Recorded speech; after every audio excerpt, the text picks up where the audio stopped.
এলাকার মানুষরা খুবই বিধ্বস্ত হয়ে আছে, কিন্তু বাজেটে সেইভাবে শামশেরগঞ্জের ভাঙন নিয়ে এখনও কোনো সুরাহা করতে পারছে না, ভাঙন রোধ করতে পারছে না।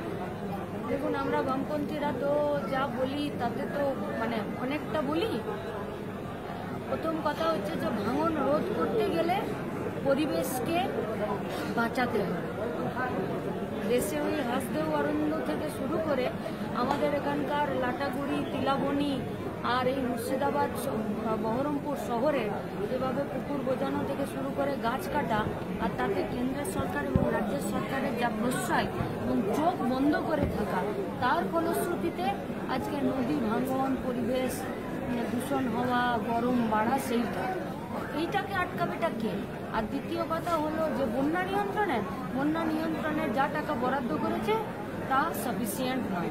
শামশেরগঞ্জ, ধুলিয়ান এইসব জেলার গোটা আমাদের মুর্শিদাবাদের, মালদার নদী ভাঙনের জন্য কোনো পার্মানেন্ট সলিউশন না তো রাজ্য সরকারের কেন্দ্র সরকারের আছে।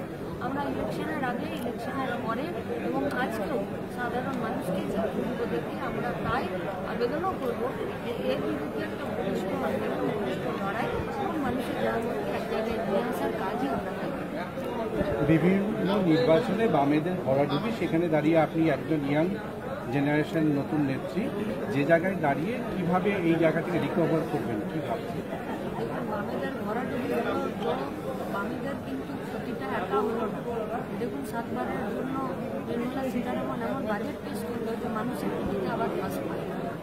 বামেদের ভরাডুবিতে কেউ বিরোধী রাজনৈতিক দলেরা উৎফুল্ল হতে পারে, সাধারণ মানুষের না বিশ্বাস হয়। লড়াই আমাদের একটা, রাস্তায় থাকা, মানুষকে সঙ্গে নেওয়া এবং ঐক্যবদ্ধ।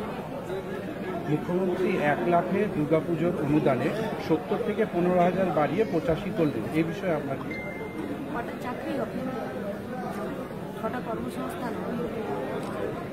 আমাদের শুধু একটাই কথা, যা করছেন করুন।